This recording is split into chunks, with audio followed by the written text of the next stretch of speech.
नमस्ते भी सभी को। मैं Vikram Sharma Shri Shyam group of education YouTube channel पे आप सभी का हार्दिक स्वागत एवं हार्दिक अभिनंदन है। अपनी जो यूनिट चल रही थी इलास्टिसिटी, इसमें जो नेक्स्ट टॉपिक है अपना दंडों में बंकन यानी बेंडिंग मोमेंट ऑफ बीम यानी दंडों में बंकन। क्या टॉपिक रहने वाला है अपना जो नेक्स्ट टॉपिक है अपना वो है दंडों में बंकन। दंडों यानी जो भी अपने पास में बीम होती है वो बीम्स दंडों में बंकन। ये अपना जो आज का टॉपिक रहने वाला है बेंडिंग मोमेंट ऑफ बीम्स। ठीक है, दंडों में बंकन। तो सबसे पहले हमें पता होना चाहिए कि ये जो दंड है या बीम है वो क्या है। दंड है या बीम है वो क्या होते हैं। जैसे पिलर है यानी कि जैसे पिलर जो भी है समझ सकते हो आप। जैसे मैं बोलूं यानी कि दंड क्या होंगे या बीम क्या होंगे, इसकी हम परिभाषा लिखना चाहें तो वो क्या होगी। यानी वह आयताकार छड़, वह आयताकार छड़ जिसकी लंबाई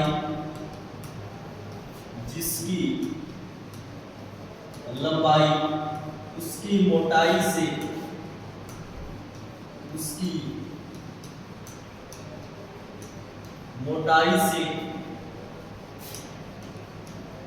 अधिक होती है दंड कहलाता है। बात समझ आ गई। यानी वह कोई भी एक छड़ जिसकी जो मोटाई तो क्या है कम और लंबाई क्या है ज्यादा, वो दंड कहलाता है। बात समझ आ गई। इसके बाद में हम बात करेंगे दंडों में बंकन की। इसकी बात करेंगे दंडों में बंकन। दंडों में बंकन इसकी हम बात करेंगे तो क्या हो जाएगा। जैसे देखिए यहाँ पे हम बात करें तो यानी हम बात करेंगे जैसे ये हमारे पास में कोई भी एक दंड है। क्या है? दंड। इसकी जो लंबाई है वो क्या है? L है। और इसकी जो भी मोटाई है वो हमने मान ली D। तो बंकन इसमें किस प्रकार उत्पन्न हो सकता है। जैसे ये दो शीर्ष है, एक तो ये रहा, ये। अगर मैं ये बोलूं कि ये जो शीर्ष A है इसको मैं कांस्टेंट कर दूं, क्या कर दूं इसमें? कांस्टेंट। यानी इसको कांस्टेंट कर दिया मैंने तो वो इस पे मैं क्या लटका दूं, कोई भी भार लटका दूं तो ये इस प्रकार से हो जाएगी। अरे हो जाएगी ना इस प्रकार से। तो यानी ये क्या हो गया, इसमें दंडों में बंकन क्रिएट हो गया। या फिर मैं एक और एग्जांपल, या ये हमारे पास में कोई भी एक दंड है, यहाँ पे ये कांस्टेंट है और ये भी कांस्टेंट है और मैं यहाँ से इसमें कोई भी भार लटका दूं तो ये इस तरीके से हो जाता है, इस तरीके से हो जाता है। तो ये भी क्या है, दंडों में बंकन को ही दिखाएगा। तो इसमें जो हम इसकी परिभाषा लिखेंगे दंडों में बंकन की, वो क्या हो जाएगी। तो दंडों में बंकन लिखेंगे, दंडों में बंकन इस प्रकार से होता है। वो इसकी परिभाषा लिखेंगे, वो किस प्रकार से लिखेंगे भी देखिएगा। यानी यदि किसी छड़ को, यदि किसी दंड के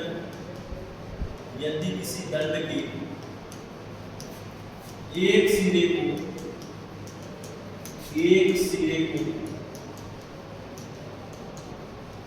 स्थिर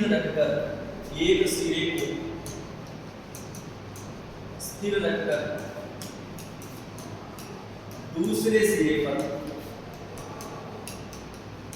भार लटकाया जाए, दूसरे सिरे पर भार लटकाया जाए तो दंड सूख जाता है या मुड़ जाता है, सूख जाता है या मुड़ जाता है। एक तो ये हो गया। और अब बात करें यानी यदि किसी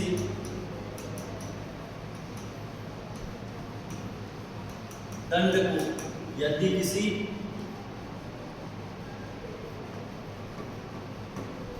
दंड के दोनों सिरों को स्थिर रखकर दोनों सिरों को स्थिर रखकर मध्य से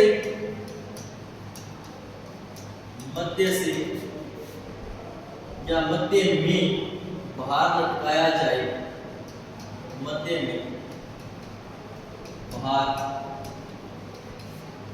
लटकाया जाए तो वह मध्य से झुक जाती है, तो वह मध्य से झुक जाती है, झुक जाती है। इसे दंडों में बंकन कहते हैं, इसे दंडों में बंकन कहते हैं। ये हो गया अपने दंडों में। अब ये कहता है बंकन आरोहण। क्या होता है? एक होता है बंकन आरोहण। ये जो परिभाषा है ये आई हुई, ये इंपॉर्टेंट परिभाषा है, ये सेक्शन ए में आई हुई है। बंकन आरोहण से, बंकन आरोहण से। तो देखिए एक बात मैं आपको बता देता हूँ कि ये कोई भी एक दंड है।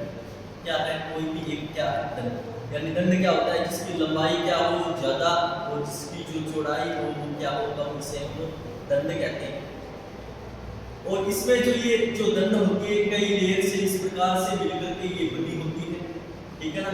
तो ये देखिए इसको हम इस प्रकार से इसमें फोर्स लगाएंगे तो ये इस प्रकार से झुक जाती है। बात समझ रहे हो आप?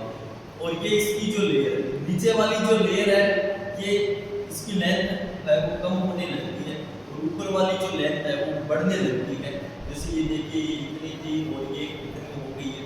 लेकिन एक लेयर ऐसी होती है जिसकी लंबाई में कोई परिवर्तन नहीं होता, ये बीच में, यानी दंड के बीच के अंदर एक लेयर ऐसी होती है जिसको यानी किसी भी दंड को उसको तोड़ने मरोड़ने से उस पे कोई इफेक्ट नहीं पड़ता, जिसे उदासीन अक्ष कहते हैं।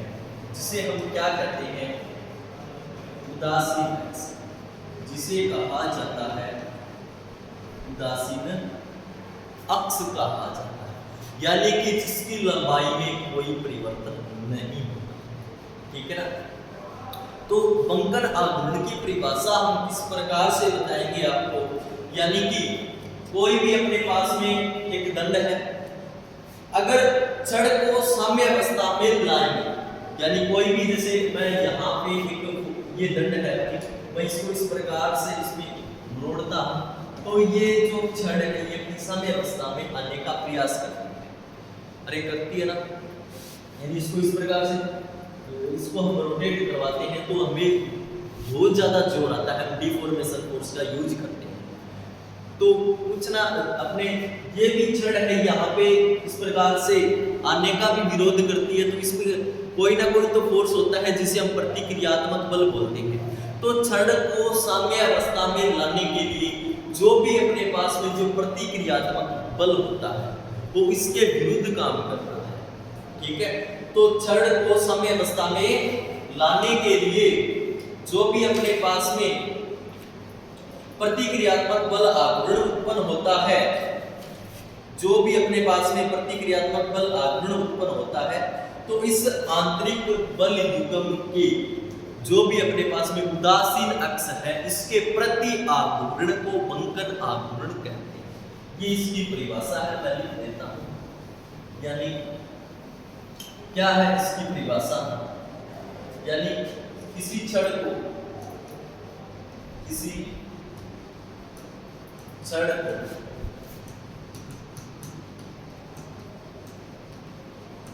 साम्य अवस्था में लाने के लिए उत्पन्न प्रतिक्रियात्मक बल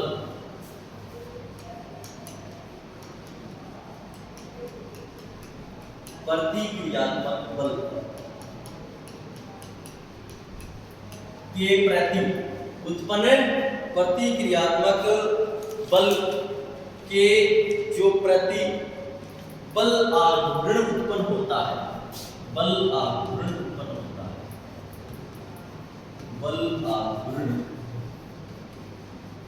उत्पन्न होता है, तो उदासीन अक्ष के प्रति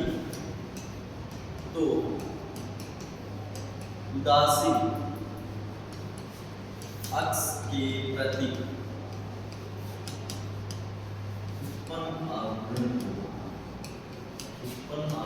को बंकन आघूर्ण कहते हैं। बंकन आघूर्ण कहते हैं।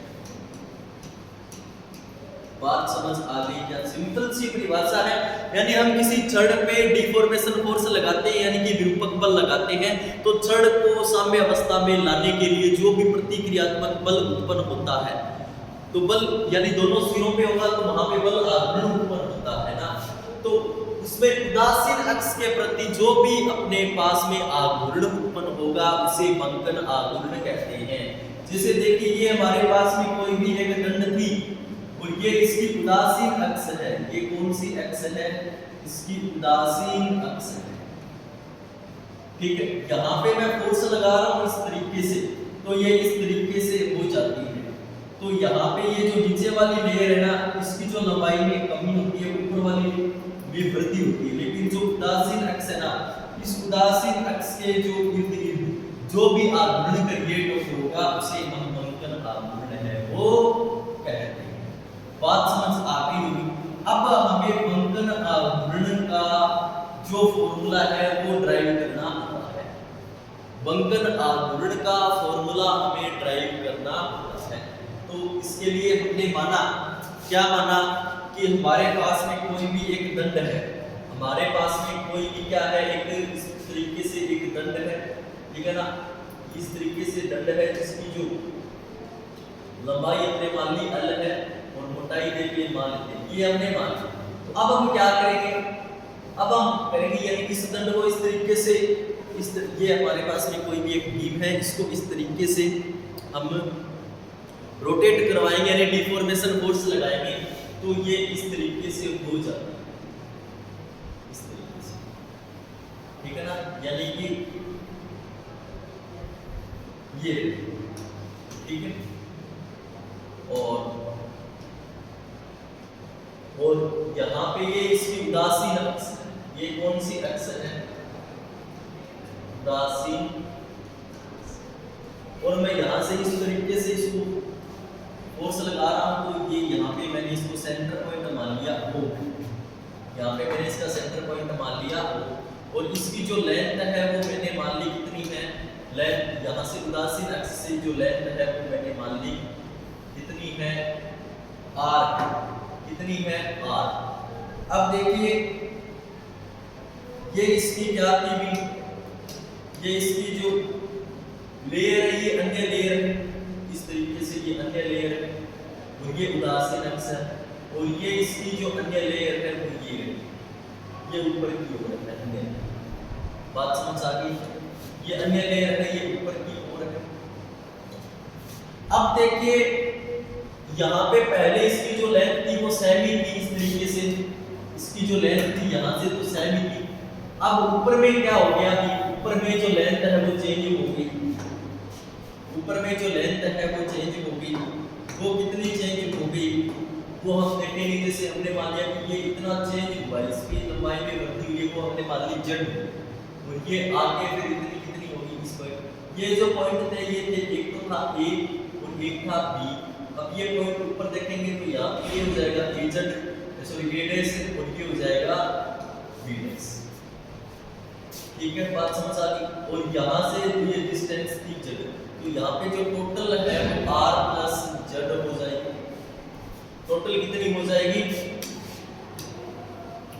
देखिए भी इस तरीके से हम बात कर रहे हैं, तो ये O से लेकर के यहाँ तक जो उदासीन अक्ष जहाँ तक कोई परिवर्तन नहीं हुआ, यहाँ से हमने दूरी मान ली कितनी है R। अब इसके बाद में परिवर्तन हुआ है यानी कि जड़ है, हमने मान ली जो डिस्टेंस है वो बड़ी है, लंबाई बड़ी है, वो हमने मान ली जो जड़ बड़ी है यानी यहाँ तक ये A डेस और यहाँ पे ये B डेस और ये डिस्टेंस हमने मान ली जड़ है, तो O से लेकर के B डेस है वो R प्लस जड़ हो जाए। बात उम्मीद करता हूँ जो बातें हैं वो आपने समझ ली, ठीक है। अब हम देखेंगे तो सबसे पहले बात करेंगे त्रिभुज, इसमें हम बात करेंगे जो भी ये त्रिभुज है अपना AOB में, और ये एंगल मैंने मान लिया थीटा है, ये एंगल मैंने मान लिया थीटा, तो त्रिभुज AOB क्या होता है, कोण बराबर होता है चाप बटे त्रिज्या। क्या होती है, कोण बराबर होती है चाप बटे त्रिज्या।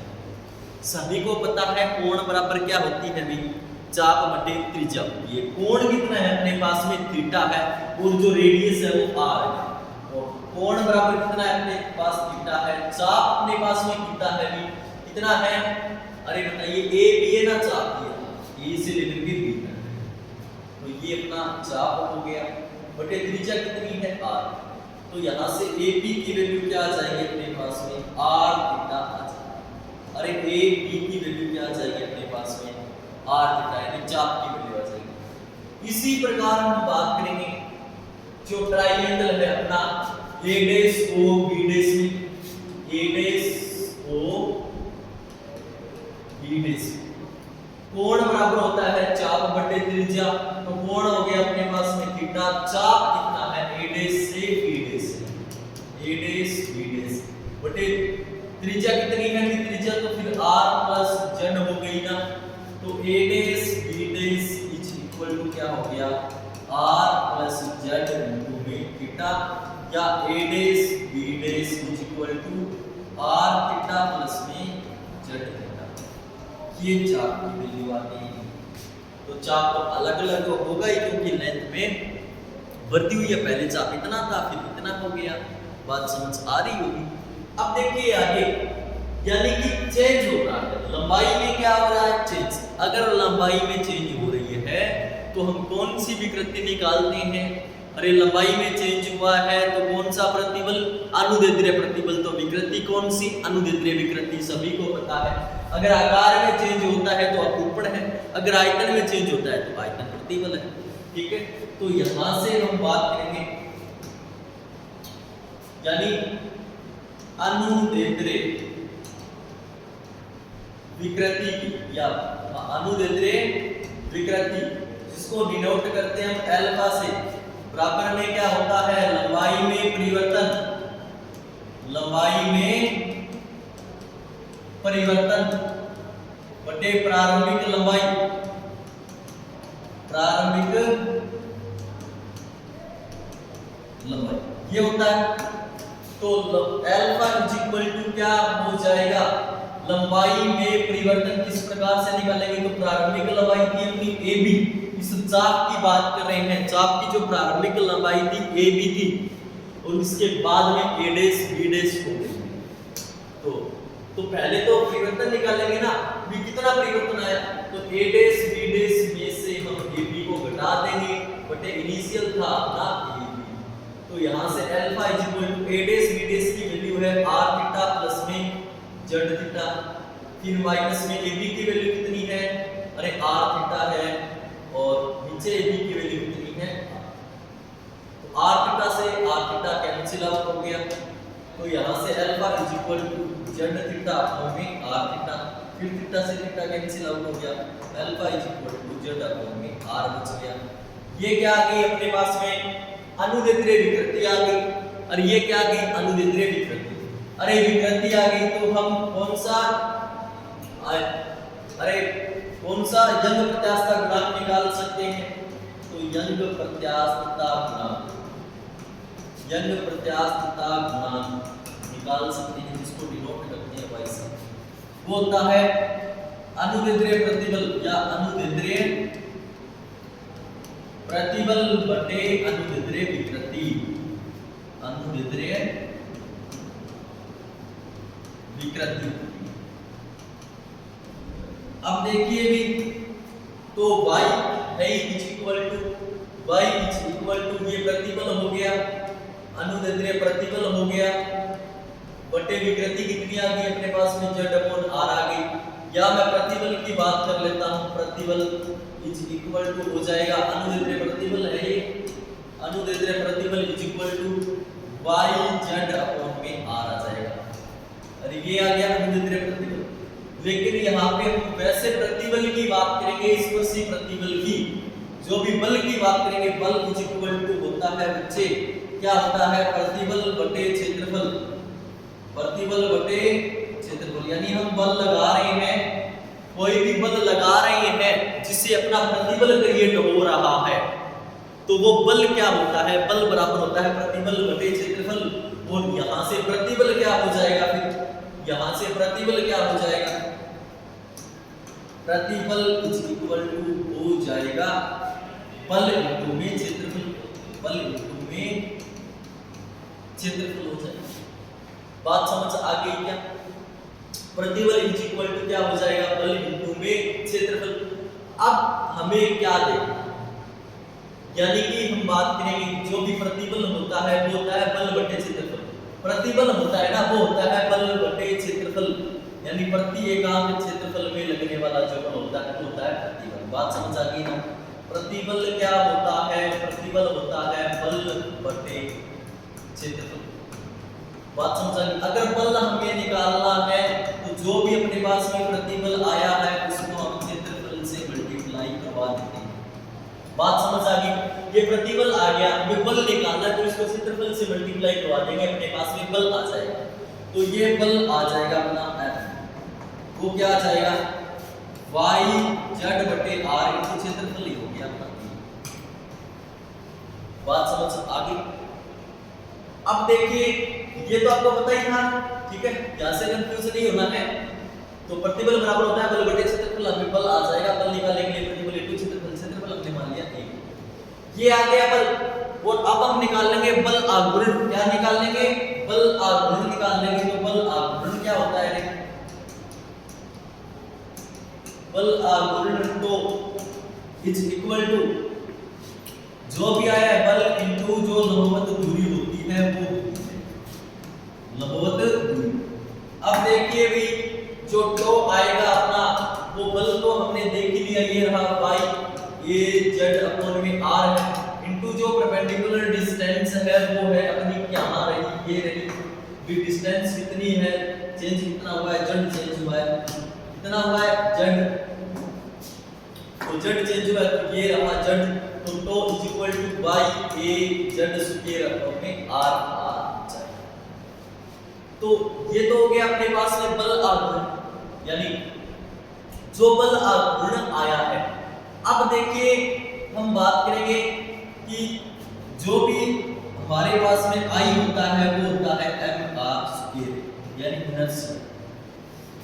ये होता है कोई भी एक बिंदु द्रव्यमान हो तब, या एक बिंदु या एक पिंड के लिए हम यहां निकाल सकते हैं I की वैल्यू। अगर हम बात करेंगे पूरी की पूरी स्ट्रक्चर की, पूरी हम आकृति की हमें जो इनर्शिया निकालनी होती है तो उसे हम बोलते हैं जड़त्वीय आघूर्ण। इसे हम क्या बोलेंगे, जड़त्वीय आघूर्ण, जिसको हम Ag से रिप्रेजेंट करते हैं, Ag, ठीक है ना, या हम Ag से रिप्रेजेंट करते हैं Ig से, सॉरी इसे Ig से। तो यहां से तो क्या हो जाएगा, Ig इक्वल टू हो जाएगा जो भी इसका क्षेत्रफल होता है इनटू में जो परपेंडिकुलर डिस्टेंस होती है वो, यानी यहां पे होता है I बराबर mr², यानी एक बिंदु पर हमें इनर्शिया निकालना हो, अगर पूरी स्ट्रक्चर के लिए हमें इनर्शिया निकालना होता है तो जिसे डिनोट करते हैं Ig से, यानी कि ज्यामितीय जड़त्वीय आघूर्ण बोलते हैं। Ig को बोलते हैं ज्यामितीय जड़त्वीय आघूर्ण, जो होता है az², यानी उस स्ट्रक्चर का क्षेत्रफल इनटू उस स्ट्रक्चर में जो भी परपेंडिकुलर डिस्टेंस है जिसमें परिवर्तन आया हुआ है उसकी स्क्वायर, यानी az²। तो यहाँ पे हम क्या लिख सकते हैं, और इसको बंकन आघूर्ण, ये फिर आ जाएगा बंकन आघूर्ण को जिसे रिप्रेजेंट करेंगे जी से, G is equal to Y I G upon में आर, ये इसका बंकन आघूर्ण का फॉर्मूला आ गया है। इसे हम बोलेंगे बंकन आघूर्ण। ये आ गया बंकन आघूर्ण हमें निकालना। इसी दंड के अंदर जो बंकन आघूर्ण होता है वो होता है G is equal to Y I G upon R, और आई जी होता है ज्यामितीय जड़त्वीय आघूर्ण। जहां पे मैं लिख देता हूं जहां आई जी इज इक्वल टू ज्यामितीय जड़त्वीय आघूर्ण कहलाता है, आघूर्ण कहलाता है, जिसका मान अलग अलग दंडों के लिए अलग अलग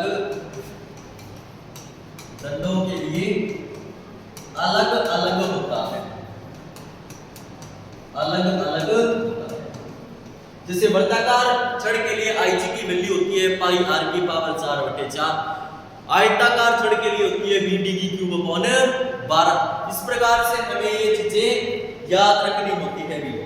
जैसे मैं लिखता हूं कि यदि वर्ताकार छड़ है, सबसे पहले हम बात करेंगे कि वर्ताकार छड़ के लिए 1 नंबर पे बात करेंगे, वर्ताकार छड़ के लिए बंकन आघूर्ण का मान याद रखो आप, बंकन आघूर्ण का मान याद करना है। स्पेशल कंडीशन देती है, अगर स्पेशल कंडीशन नहीं है तो हमें ये याद रखना है G is equal to Y G upon में आर, बस ये आ गया। अगर हमें स्पेशल कंडीशन दे दी तो हमें आई जी की वैल्यू पता होनी चाहिए। आई जी बंकन आघूर्ण के लिए होता है पाई आर की पावर 4/4, ये हमें फॉर्मूला याद होना चाहिए, तब हम ये लिख सकते हैं। तो यहाँ पे G की वैल्यू आ जाएगी y, आई जी की वैल्यू क्या है पाई आर की पावर 4/r है, और ये 4 हो गया। बस ये वैल्यू रख दो, बस इसमें वैल्यू रख दो, एक आ जाएगा वर्ताकार छड़ के लिए बंकन आघूर्ण का मान। इसी प्रकार आयताकार छड़ के लिए होता है बी डी की क्यूब अपॉन 12। तो हम बात करेंगे 2 नंबर पे, आयताकार छड़ के लिए, आयताकार